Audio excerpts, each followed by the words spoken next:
The rope burned against Penelope Graham's wrists as Sheriff Morton dragged her through the dusty streets of Old Tucson, Arizona, while angry townspeople hurled insults and rotten vegetables at her face. Blood trickled from a cut above her eyebrow where a stone had struck her, and her cream-colored dress was torn and stained with mud from where she had collapsed twice already. But Morton kept pulling her forward with relentless determination. It was August 1882, and the unforgiving desert sun beat down mercilessly on the scene, turning the wooden buildings into furnaces and making the air shimmer with heat waves that distorted the faces of the crowd into grotesque masks of hatred. "Murderess!" someone screamed from the crowd, and Penelope felt her legs give out again, but this time Morton simply dragged her across the ground until she managed to stand. Her mind raced with confusion and terror because just 6 hours ago she had been serving coffee at the Morning Star restaurant where she worked, and now she was being accused of killing Margaret Henderson, the banker's wife, whose body had been discovered in the alley behind Penelope's boarding house with a kitchen knife buried in her chest. The knife belonged to the restaurant, and several witnesses claimed they had seen Penelope arguing with Margaret the day before, which was true, but the argument had been about Margaret's refusal to pay for a meal she had already consumed, not anything that would lead to murder. The jail cell door slammed shut with a sound that echoed through Penelope's entire body, and she collapsed onto the thin straw mattress that served as a bed, finally allowing herself to cry. She was only 22 years old, had come to Old Tucson 3 years ago after her parents died of typhoid fever back in Missouri, and had worked hard every single day to build a respectable life for herself in this harsh frontier town. Now everything was falling apart, and she could not understand why anyone would think she was capable of murder, let alone why someone would frame her for such a horrible crime. "They will probably hang you within the week," Morton said through the bars, his weathered face showing no sympathy whatsoever. "Judge Reynolds does not like to waste time with cases that seem clear-cut, and this one seems about as clear as they come. Your knife, your argument with the victim, and you were seen near the alley around the time the doctor estimates she died." Penelope lifted her head, her hazel eyes blazing with desperate fury. "I did not kill her. I was at the restaurant all evening. You can ask Daniel. He was working with me." "Daniel Thompson already gave his statement," Morton replied coldly. "He said you left for about an hour around sunset, told him you needed to run an errand. That would have given you plenty of time to commit the murder." The words hit Penelope like physical blows because Daniel had been lying. She had never left the restaurant that evening, had worked straight through until closing at 9 o'clock. But why would Daniel lie? They had worked together for 2 years, had always gotten along well, and she had even helped him when he was short on rent money last winter. Nothing made sense, and the walls of the cell seemed to be closing in on her as Morton walked away, his boots echoing on the wooden floor. She spent the night curled up on the mattress, listening to the sounds of the town settling down for sleep, the distant howl of coyotes in the desert, and the steady breathing of another prisoner 2 cells down who had been arrested for public drunkenness. Sleep came in brief, nightmarish fragments where she saw herself standing on the gallows with a noose around her neck while the crowd cheered, and each time she jerked awake, her heart pounding so hard she thought it might burst through her ribs. Morning came with pale light filtering through the small barred window high on the cell wall, and Penelope heard voices in the front office. One belonged to Sheriff Morton, and the other was unfamiliar, a deep baritone with a slight drawl that suggested Texas origins. She could not make out the words at first, but the conversation seemed to be getting heated, with Morton's voice rising in irritation. "This is none of your concern, Cole. You are just passing through town, and this case is already settled as far as I am concerned." "Settled?" The stranger's voice was sharp with disbelief. "You have arrested a woman based on circumstantial evidence and are planning to hang her without a proper investigation? That does not sound like justice to me. Sounds like laziness or worse." "Watch your mouth," Morton snapped. "I have been sheriff of this town for 15 years, and I do not need some drifting cowboy telling me how to do my job." Penelope stood up and moved closer to the bars, straining to hear better. The stranger, Cole, continued speaking despite Morton's obvious anger. I was in the Morning Star restaurant last night talking to some of the other workers. They told me Penelope Graham never left during her shift that evening, that Daniel Thompson was the one who disappeared for over an hour. Seems to me you might have arrested the wrong person. There was a long silence, and then Morton's voice came again, lower and more dangerous. Daniel Thompson is a respected member of this community. His family has lived here for 3 generations. Penelope Graham is just some girl who wandered in from Missouri with nothing to her name. Who do you think people are going to believe? I believe the truth, Cole said quietly, and I intend to find it. Footsteps approached the cells, and Penelope saw a tall figure emerge from the shadows of the corridor. The man who appeared was probably around 25 years old, with dark brown hair that touched his collar, storm gray eyes that seemed to miss nothing, and a lean, muscular build that spoke of years spent working cattle and surviving in harsh conditions. He wore typical cowboy attire, dusty leather chaps over worn denim pants, a faded blue shirt, and a black hat that he removed as he approached her cell. His face was handsome in a rugged way, with strong features and a slight scar on his left cheekbone that gave him a dangerous edge, but his eyes held genuine concern as he looked at her. "Miss Graham?" he said softly. "My name is Cole Fitzgerald. I arrived in Old Tucson yesterday, and I have been asking questions about Margaret Henderson's murder. I do not believe you killed her."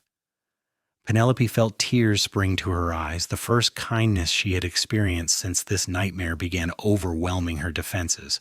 "Why would you help me? You do not even know me." Cole's expression grew serious as he gripped the bars separating them. "My younger sister was falsely accused of theft back in Texas 5 years ago. The real thief let her take the blame, and she spent 6 months in jail before the truth came out. It destroyed her reputation, and she ended up taking her own life 2 years later because she could not bear the shame and isolation. I swore then that I would never stand by and watch an innocent person be condemned if I could do something to stop it."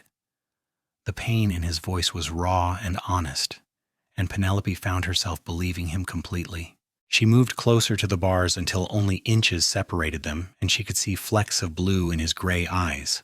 "Daniel lied about me leaving the restaurant," she said urgently. "I was there the entire evening, but I do not understand why he would say otherwise. We've always been friendly. I have never done anything to harm him." Cole nodded slowly, his mind clearly working through the information. "What can you tell me about your argument with Margaret Henderson? What exactly happened?" Penelope took a deep breath, organizing her thoughts. "It was 2 days ago, around noon. Margaret came in for lunch and ordered the most expensive items on the menu, steak and potatoes with apple pie for dessert. When I brought her the bill, she claimed she had forgotten her purse at home and said her husband would settle the account later. But this was the 3rd time she had done this, and the owner had told me we could not extend any more credit to her because she never actually paid the bills." "What happened then?" Cole asked, his eyes never leaving her face. "I told her politely that I could not let her leave without payment, and she became furious. She started yelling at me, calling me horrible names, saying I was just a lowly servant who did not understand how things worked in civilized society. She said her husband owned half the town and could have me fired with a single word. I stayed calm and simply repeated that I needed payment. And eventually she threw some coins at me, not even enough to cover half the bill, and stormed out. Everyone in the restaurant witnessed it, so I know people heard her threaten me." Cole's jaw tightened as he absorbed this information. "So she made threats against you publicly, and now she is dead and you are blamed for it. That seems awfully convenient for someone." "What do you mean?" Penelope asked, though a suspicion was beginning to form in her mind. "I mean that maybe someone wanted Margaret Henderson dead and saw an opportunity to frame you for the crime because you had already had a public conflict with her. The question is, who would want her dead badly enough to commit murder?" Sheriff Morton appeared at the end of the corridor, his face flushed with anger. "Cole Fitzgerald, you need to leave my jail right now. You have no authority here and you are interfering with official business." Cole turned to face Morton, and Penelope noticed how he seemed to grow taller and more imposing, his entire demeanor shifting into something harder and more dangerous. "I am not interfering with anything, Morton. I am talking to a prisoner, which is perfectly legal, unless you have something to hide. Get out, Morton said through gritted teeth. Now. Cole held Morton's gaze for a long moment before nodding slowly and turning back to Penelope. I will find the truth. Miss Graham, I promise you that. Do not give up hope. As he walked past Morton toward the exit, Penelope felt a strange warmth in her chest despite her dire circumstances. This stranger, this cowboy who owed her nothing, was willing to fight for her innocence when her own neighbors had already condemned her. She watched him disappear through the doorway and sent up a silent prayer that he would succeed. Cole spent the rest of the morning asking questions throughout Old Tucson, starting with the other employees at the Morning Star restaurant. He found Sarah Mitchell, a young waitress who had worked the same shift as Penelope on the night of the murder, sweeping the front steps of the establishment. I already told the sheriff everything I know, Sarah said nervously when Cole approached her. She was maybe 18 years old, with red hair and freckles, and her hands trembled slightly as she gripped the broom. I am not the sheriff, Cole said gently. I am just someone trying to find the truth. Can you tell me if Penelope Graham left the restaurant at all during her shift that night? Sarah bit her lip and glanced around as if checking to see if anyone was listening. She never left. I remember because we were unusually busy that evening. Some kind of meeting let out early and everyone came in for supper at the same time. Penelope and I were running around like crazy trying to keep up with all the orders. There is no way she could have left without me noticing. Then why did Daniel Thompson tell the sheriff she was gone for an hour? Cole pressed. Sarah's expression changed, becoming guarded and fearful. I cannot talk about Daniel. My father said I should not get involved. Cole softened his tone even further. Sarah, an innocent woman is going to hang if the truth does not come out. I know you are scared, but please, if you know something, you need to tell me. The girl's eyes filled with tears, and she set down the broom with shaking hands. Daniel has been acting strange for weeks. He has been spending money he should not have, buying new clothes and drinks at the saloon. Last week I saw him meeting with someone in the alley behind the bank after dark, but I could not see who it was. When I asked him about it the next day, he told me to mind my own business and said if I talked about it to anyone, he would make sure I got fired. This was valuable information, and Cole felt the first pieces of a puzzle beginning to fall into place. Do you know if Daniel had any connection to Margaret Henderson? Sarah shook her head. Not that I know of, but... She trailed off, uncertainty crossing her face. But what? Cole encouraged. A few months ago, I overheard Daniel talking to another customer about how he needed money fast. He said something about a debt he owed, and that if he did not pay it back soon, things would get ugly. I did not think much of it at the time. Everyone has money troubles out here, but now I wonder if it was important. Cole thanked Sarah and promised he would do everything in his power to protect her from any retaliation.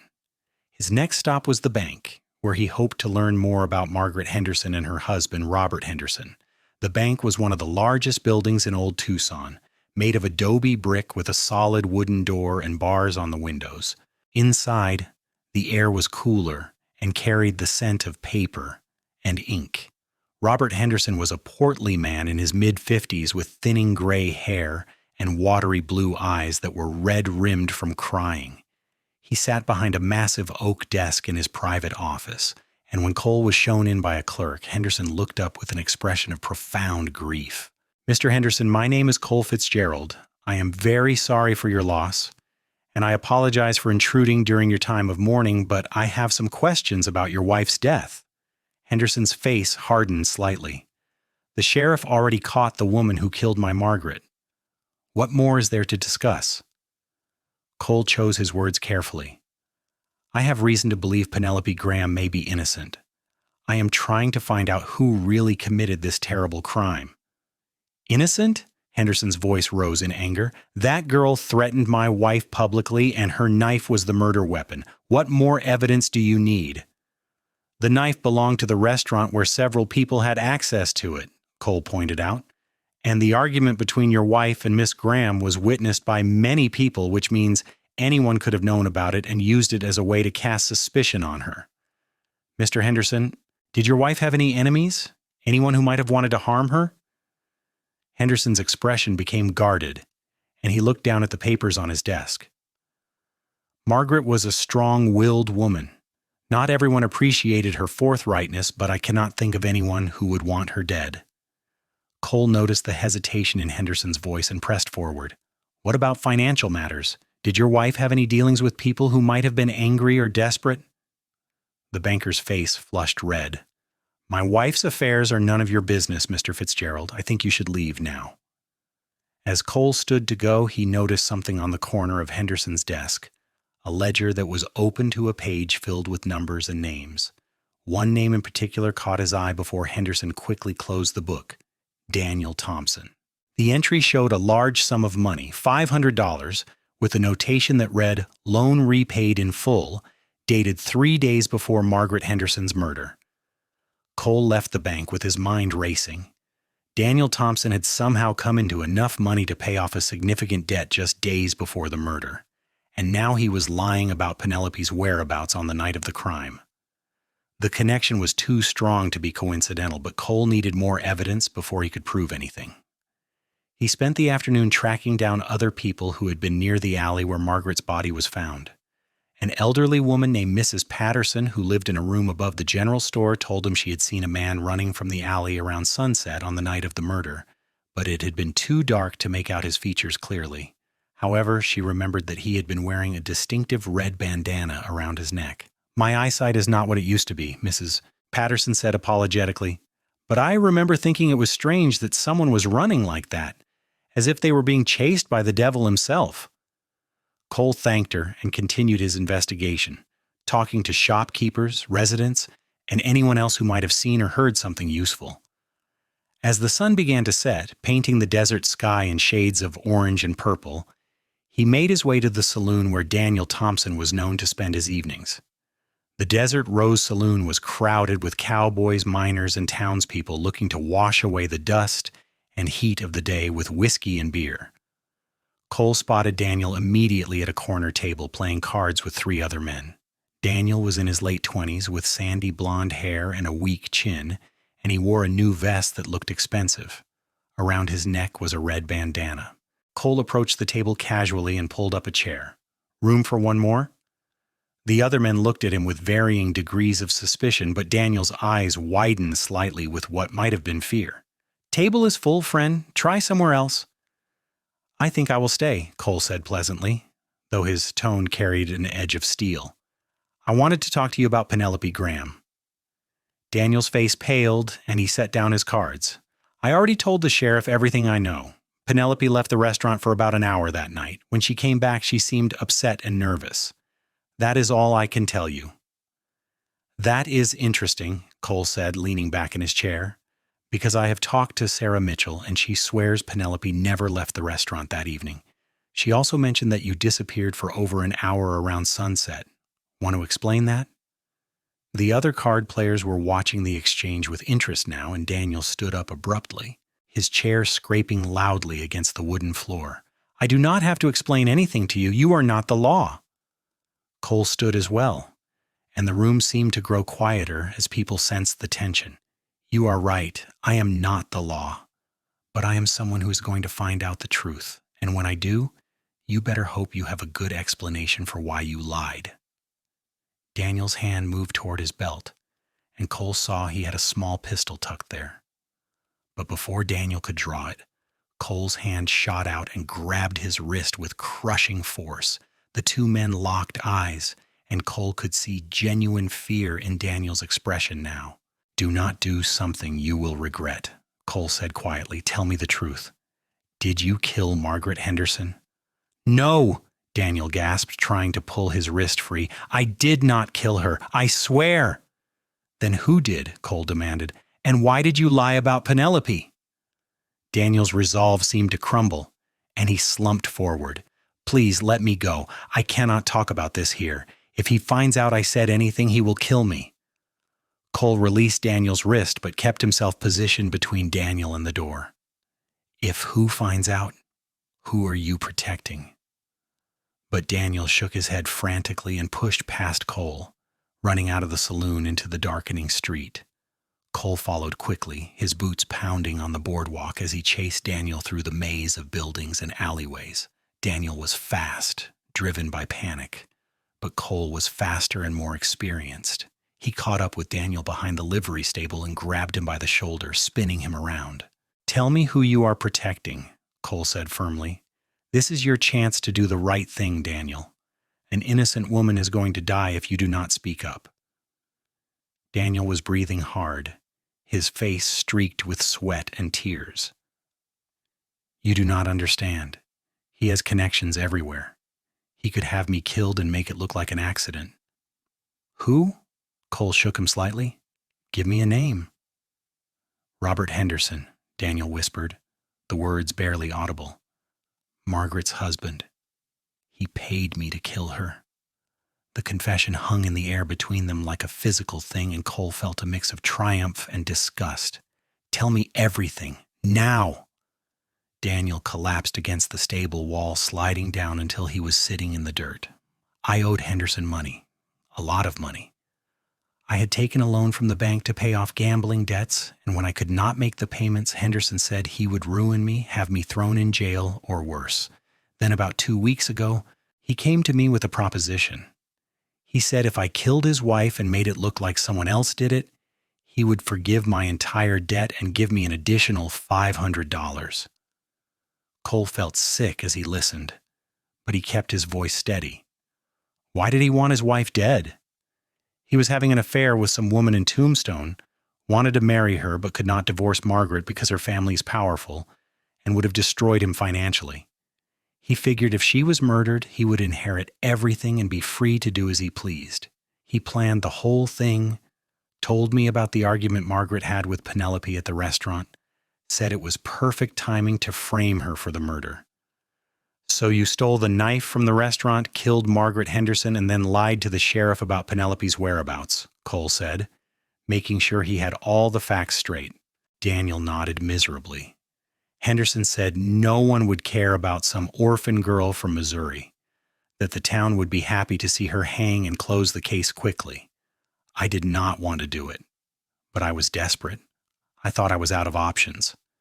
"You always had options," Cole said harshly. "You could have gone to the sheriff, could have left town, could have done 100 things other than murder an innocent woman and frame another for the crime." "I know," Daniel sobbed. "I know. And I have not been able to sleep or eat since I did it. Every time I close my eyes, I see her face, see the blood. I cannot live with this anymore." Cole grabbed Daniel by the front of his shirt and hauled him to his feet. "You are going to the sheriff right now, and you are going to confess everything, and then you are going to testify against Robert Henderson." "He will kill me," Daniel protested weakly.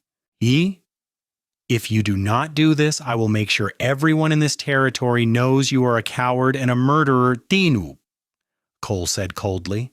"At least this way you have a chance at some kind of redemption.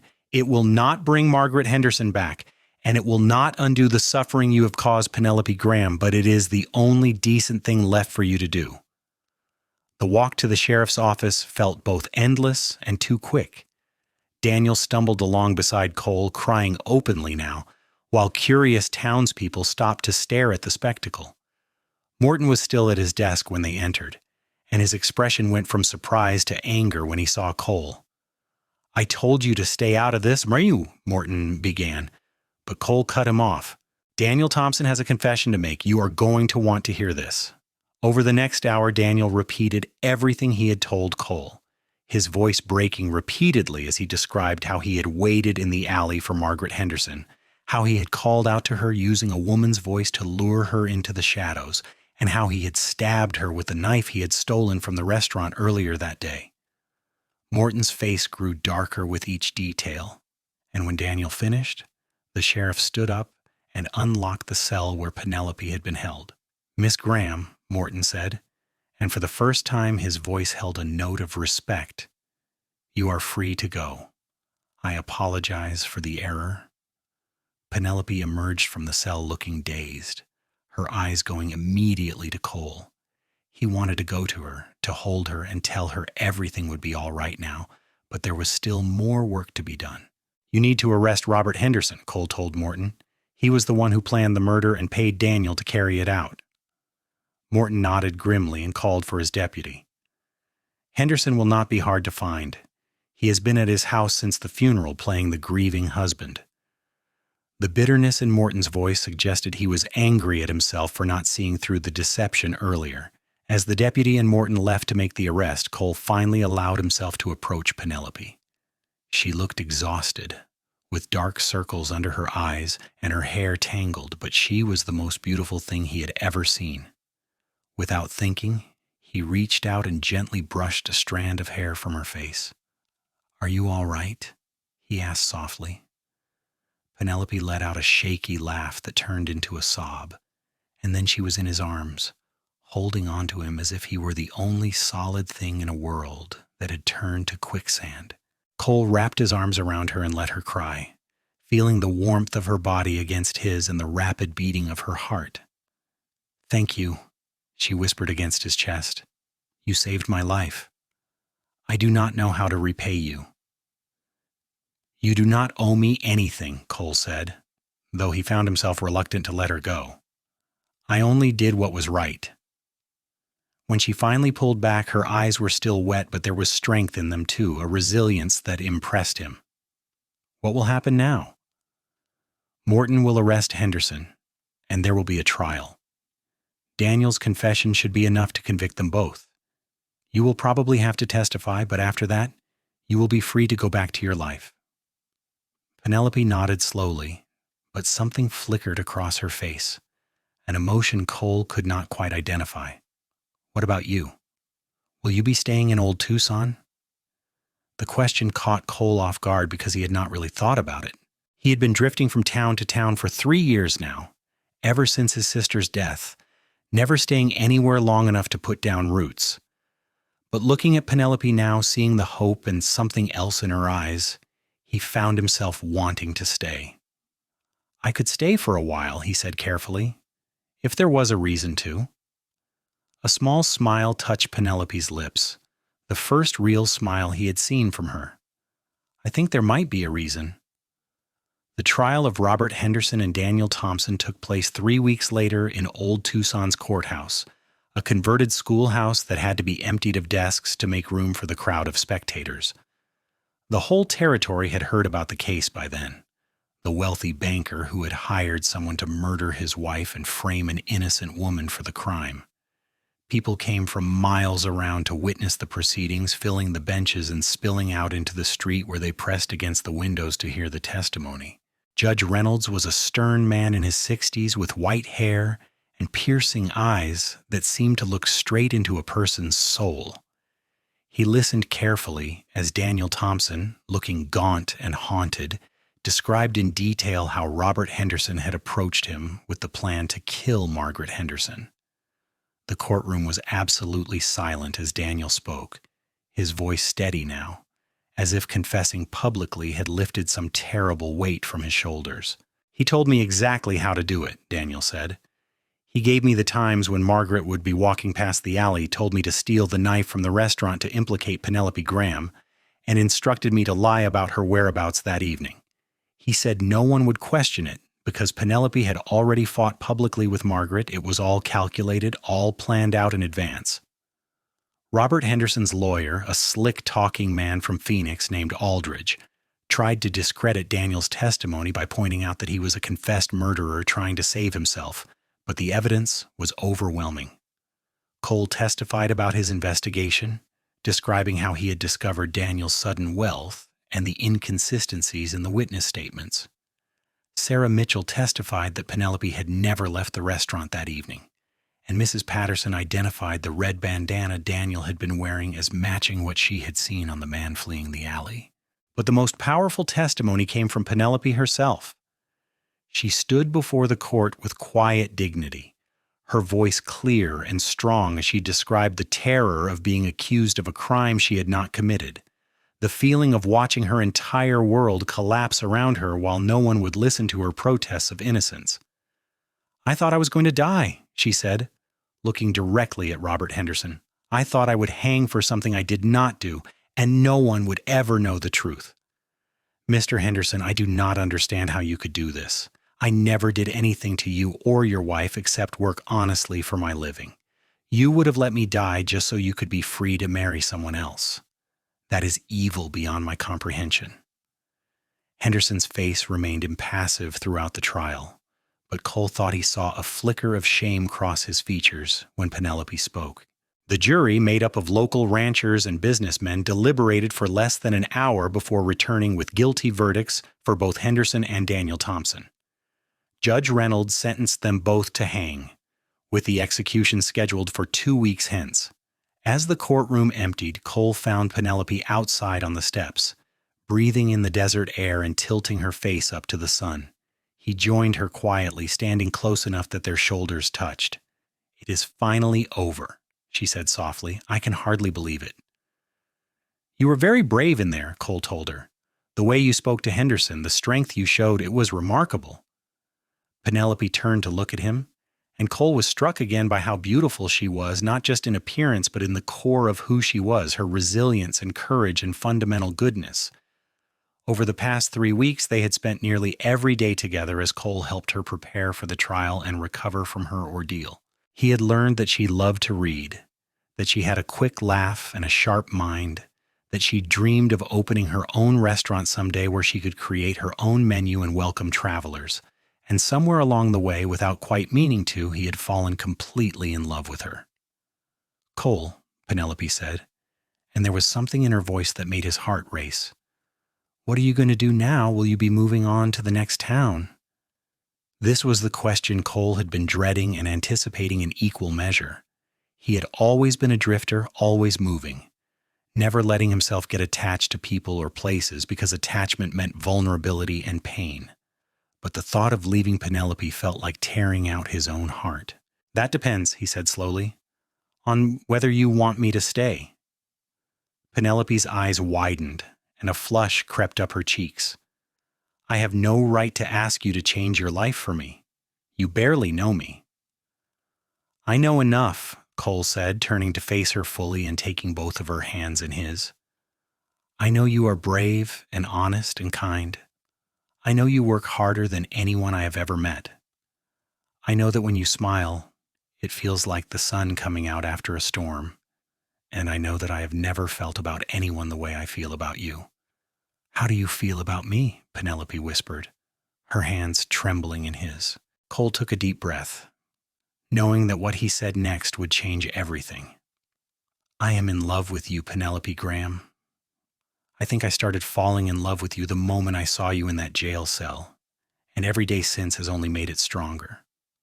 I know it is fast, and I know I have no right to burden you with this after everything you have been through, but I cannot leave without telling you the truth." Tears spilled down Penelope's cheeks, but she was smiling, a radiant smile that transformed her entire face.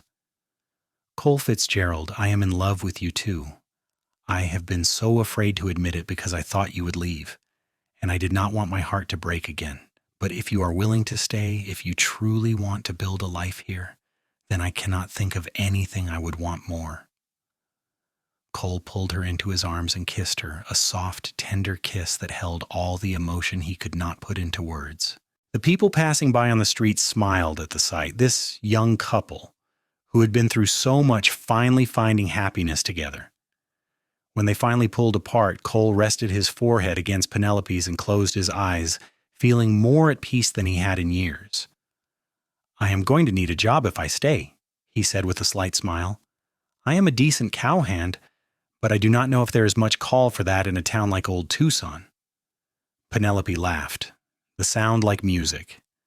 "The Johnson Ranch is always looking for good men, and who knows, maybe someday we will have that restaurant I have been dreaming about, and you can help me run it." "I would like that," Cole said. "I would like that very much." Over the next several months, Cole settled into life in Old Tucson with a contentment he had never experienced before. He found work at the Johnson Ranch, which was located about 5 miles outside of town, and ran several hundred head of cattle across the desert grasslands. The work was hard, starting before dawn and often lasting until after sunset. But Cole found satisfaction in the honest labor and the company of the other cowboys who worked there. He rented a small room above the mercantile store and spent every evening with Penelope, either walking through the town as the desert air cooled, or sitting on the porch of her boarding house talking about their days and their dreams for the future. The other residents of Old Tucson gradually came to accept Cole as one of their own, and many people made a point of thanking him for uncovering the truth about Margaret Henderson's murder. Penelope continued working at the Morning Star restaurant, but she was also saving every penny she could, building toward her dream of opening her own establishment. Cole contributed what he could from his wages, and slowly the dream began to seem more achievable. They talked about where the restaurant should be located, what kind of food they would serve, and how they would make travelers feel welcome in the harsh desert environment. On a crisp October evening, 6 months after the trial, Cole took Penelope for a walk out into the desert to watch the sunset. The sky was painted in impossible shades of red, orange, and purple, and the saguaro cacti stood like silent sentinels against the fading light. They walked hand in hand until they reached a small rise that overlooked the town, and there Cole turned to face her. "Penelope," he said, his voice thick with emotion, "these past months with you have been the happiest of my life. Before I met you, I was just drifting, running from my past and from the pain of losing my sister. But you have shown me that life can be good again, that there is still joy and purpose to be found in this world. You have made me want to be a better man, to build something permanent and lasting." He reached into his pocket and pulled out a small ring, a simple gold band with a single small diamond that had cost him 3 months of wages. "I know I do not have much to offer you right now. I am just a cowhand with a rented room and big dreams, but I promise you that I will work every day for the rest of my life to make you happy, to build the future you deserve. Penelope Graham, will you marry me?" Penelope's eyes filled with tears, and she nodded vigorously before finding her voice. "Yes, Cole Fitzgerald, yes, I will marry you. You have already given me everything I could want. You believed in me when no one else would. You fought for me, and you have shown me what real love looks like. I do not need wealth or grand gestures. I just need you." Cole slipped the ring onto her finger and kissed her as the sun dipped below the horizon, painting them both in golden light. They stood there wrapped in each other's arms until the stars began to appear in the vast desert sky, making promises and plans for their future together. They were married 6 weeks later in the small church at the center of Old Tucson. Penelope wore a simple white dress that she had sewn herself, with lace at the collar and cuffs, and wildflowers in her hair that Cole had ridden an hour into the desert to gather. The church was packed with townspeople who had come to witness the union and celebrate the couple who had become symbols of justice and perseverance. Sarah Mitchell served as Penelope's bridesmaid, and one of Cole's fellow ranch hands, a grizzled veteran named Jack, stood up as his best man. Reverend Walsh performed the ceremony with warmth and humor, speaking about how Cole and Penelope had found each other in the darkest of circumstances and turned tragedy into triumph. When Cole and Penelope exchanged vows, there was not a dry eye in the church. Cole's voice was steady and sure as he promised to love, honor, and cherish Penelope for the rest of his days. And Penelope's voice rang with joy as she made the same promises in return. "I now pronounce you husband and wife," Reverend Walsh declared with a broad smile. "Cole, you may kiss your bride." The kiss was met with cheers and applause, and as Cole and Penelope walked back down the aisle as husband and wife, they were showered with rice and flower petals. Outside the church, a celebration had been organized with tables laden with food, a small band playing cheerful music, and enough joy to light up the entire territory. As the sun set on their wedding day, Cole and Penelope danced together under the stars, swaying slowly to the music, while their friends and neighbors celebrated around them.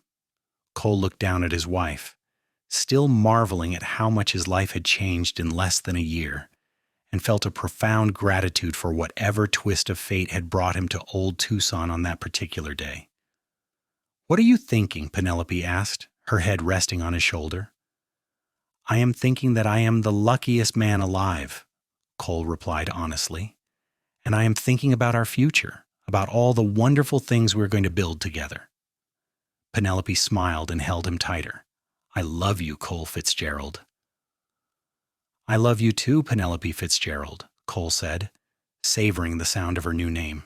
They moved into a small house on the outskirts of town that they were able to rent with their combined savings.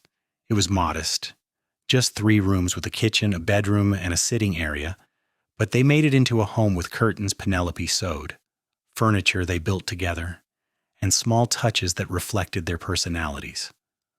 Cole built Penelope a bookshelf for her growing collection of books, and she created a small garden where she grew herbs and vegetables in the challenging desert soil. Life settled into a comfortable rhythm. Cole continued working at the Johnson Ranch and proved himself to be such a skilled and reliable hand that he was promoted to foreman after a year, a position that came with better pay and more responsibility. Penelope kept working at the Morning Star, but also began offering baking services from their home, selling pies and bread to neighbors and townspeople. Her reputation for excellent cooking spread quickly, and soon she had more orders than she could fill. 2 years after their wedding, Penelope discovered she was pregnant. The news filled them both with joy and a slight edge of anxiety as they knew the dangers that childbirth posed on the frontier, but Penelope was healthy and strong, and the local midwife, Mrs. Carson, assured them that everything looked good. Cole became even more protective, insisting that Penelope rest more and trying to take over all the heavy household chores, though Penelope laughingly told him she was pregnant, not made of glass. Their son was born on a warm spring morning in 1885, arriving after a long night of labor that left Cole pacing holes in the floor while Mrs. Carson and 2 neighbor women attended to Penelope. When the baby's cry finally rang out, strong and healthy, Cole felt his knees go weak with relief. Mrs. Carson emerged from the bedroom with a smile and told him he could come in to meet his child. Penelope looked exhausted but radiant, propped up against pillows with the baby wrapped in a blue blanket in her arms. Cole approached slowly, almost afraid he might break the spell, and looked down at his son for the first time. The baby had a tuft of dark hair and was waving tiny fists in the air, his face scrunched up and red. "He is perfect," Cole whispered, reaching out to gently touch one small hand. The baby's fingers immediately wrapped around Cole's much larger finger with surprising strength. "What should we name him?" Penelope asked softly.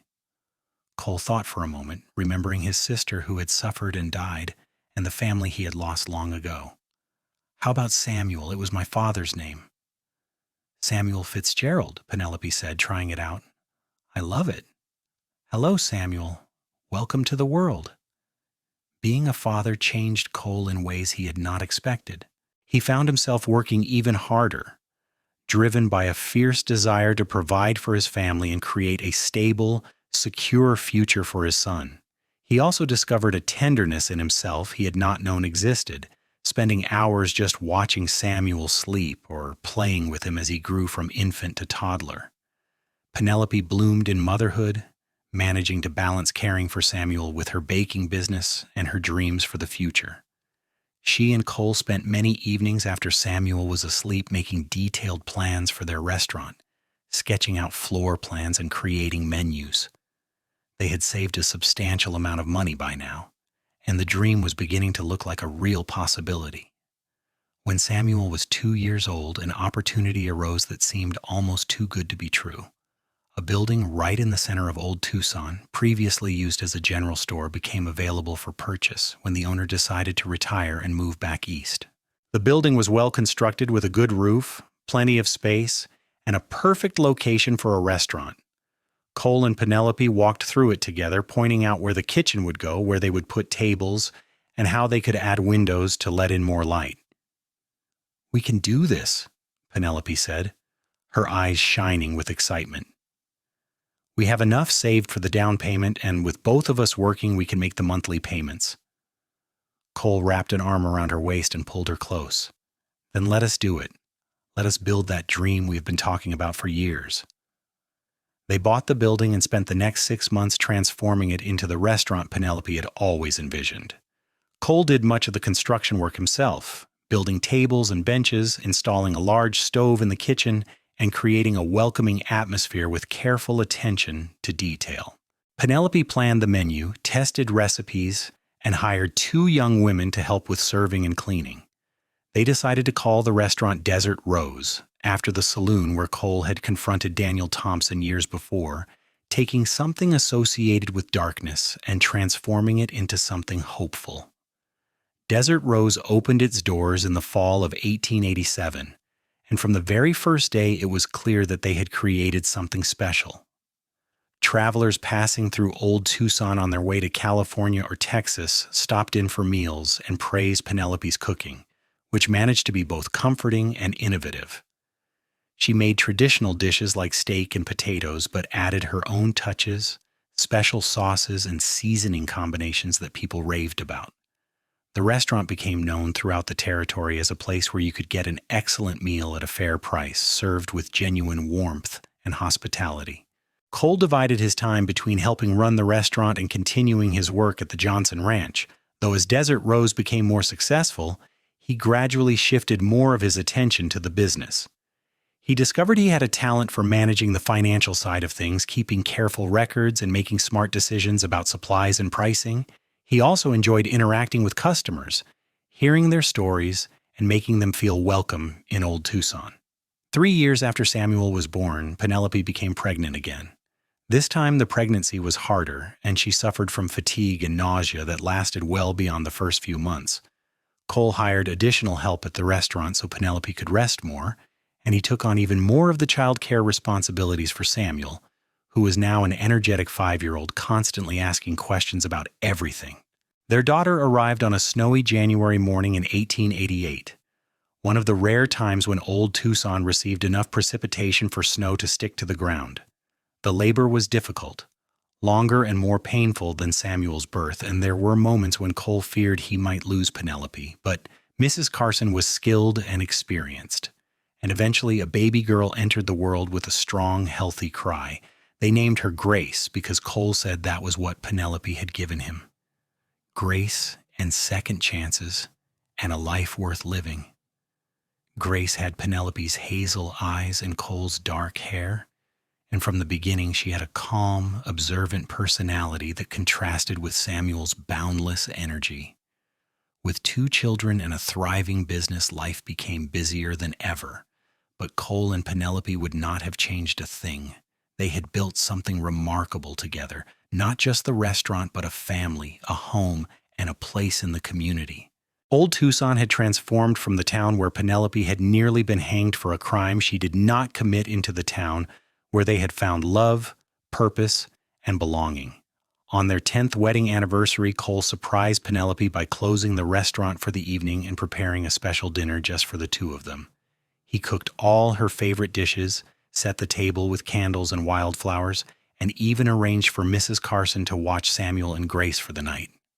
"You did not have to do all this," Penelope said, though her face was glowing with happiness as she looked around at the romantic scene Cole had created. "I wanted to," Cole replied, pulling out her chair for her. "I wanted to remind you how much you mean to me, how grateful I am for every single day we have together." Over dinner, they reminisced about their journey, from the terror of those first days when Penelope faced hanging, to the investigation that brought them together, to the building of their life and family. They laughed about the challenges they had overcome, the times they had struggled to make ends meet, and the countless small moments of joy that had sustained them. "Do you ever regret it?" Penelope asked as they finished their meal. "Giving up your freedom to settle down here with me?" Cole reached across the table and took her hand, looking into her eyes with absolute certainty. "Not for 1 second. Before I met you, I was not free, Penelope. I was running, hiding from pain and loss. You gave me freedom, freedom to love, to hope, to build something meaningful. You and our children are the best thing that ever happened to me." Tears slipped down Penelope's cheeks, and she squeezed his hand. "I love you so much, Cole Fitzgerald. Thank you for saving me, not just from the gallows, but from a life of loneliness and fear. Thank you for seeing who I really was when everyone else had condemned me. I I love you too, Cole said, and I always will until my last breath and beyond. The years continued to pass, bringing both challenges and triumphs. The restaurant expanded, eventually taking over the building next door to accommodate the steady flow of customers. Samuel grew into a thoughtful young man who showed an interest in law, saying he wanted to help people the way his father had helped his mother. Grace developed a passion for cooking and spent hours in the restaurant kitchen learning from Penelope, showing natural talent that promised she might take over the business someday. Cole and Penelope aged together gracefully, their love deepening with each passing year. They faced hardships together, including a severe drought that threatened the restaurant's supply of fresh produce and a fire that damaged part of their home but thankfully injured no one. Through it all, they remained each other's greatest support and most trusted confidant. On warm summer evenings, they still liked to walk out into the desert together, just the two of them, to watch the sunset and remember the night Cole had proposed. They would stand hand in hand, reflecting on how far they had come from that terrible day when Penelope had been dragged through the streets in chains, and marveling at the beautiful life they had built together. "Do you think we made a difference?" Penelope asked one evening when she was 50 years old and Cole was 53. They stood on the same rise overlooking Old Tucson, where he had proposed all those years ago, watching their grandchildren play in the distance. Samuel had married a school teacher named Emily, and they had 2 young daughters who adored spending time at the restaurant. Cole considered the question seriously, as he always did when Penelope asked something important. "I think we made a difference in our own lives, and in the lives of our children and grandchildren. We showed that truth matters, that justice is worth fighting for, and that love can heal even the deepest wounds. Is that enough to change the world? Maybe not. But it changed our world, and that is everything." Penelope leaned against him, and Cole wrapped his arms around her, holding her close as the sun painted the sky in glorious colors. "I am so glad you came to Old Tucson that day," she whispered. "I am so glad you did not give up on me." "I could never give up on you," Cole replied, kissing the top of her head. "You are my heart, Penelope. You always have been, and you always will be." As they stood there watching the sunset, surrounded by the vast beauty of the Arizona desert, Cole Fitzgerald felt a profound sense of peace and completion. He had started out as a drifting cowboy running from pain and loss, but he had become so much more. He was a husband, a father, a grandfather, a businessman, and most importantly, a man who had found his purpose in fighting for justice and building a life filled with love. The story of how he had cleared Penelope's name and saved her from the gallows had become something of a legend in Old Tucson, told and retold over the years with various embellishments. But the real story, the one that mattered most to Cole, was not about the investigation or the trial. It was about 2 people who had found each other in the darkest of circumstances and built something beautiful together. Years later, when Cole was 70 years old and Penelope was 67, they sat together on the porch of their home, watching another Arizona sunset. They had sold the restaurant to Grace, who ran it with the same passion and dedication her mother had shown. Samuel was a successful lawyer in Phoenix, fighting for the rights of those who could not fight for themselves.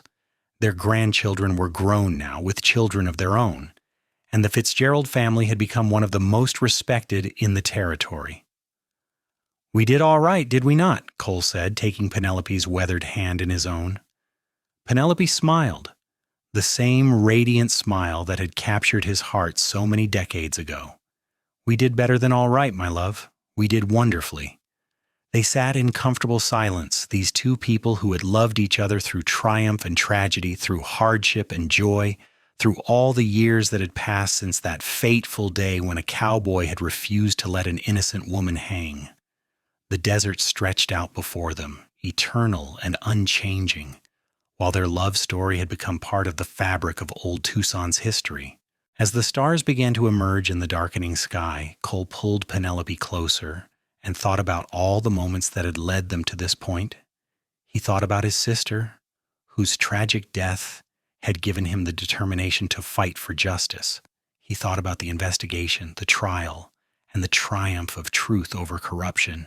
But most of all, he thought about love, the kind of love that transcends circumstances and builds something lasting and true. "Thank you for a wonderful life," Penelope said softly, her head resting on his shoulder. "Thank you for giving me a reason to live," Cole replied, and they sat together under the Arizona stars, two hearts that had become one, two lives that had been intertwined by fate and choice, two people who had proven that love, justice, and courage could overcome even the darkest of circumstances.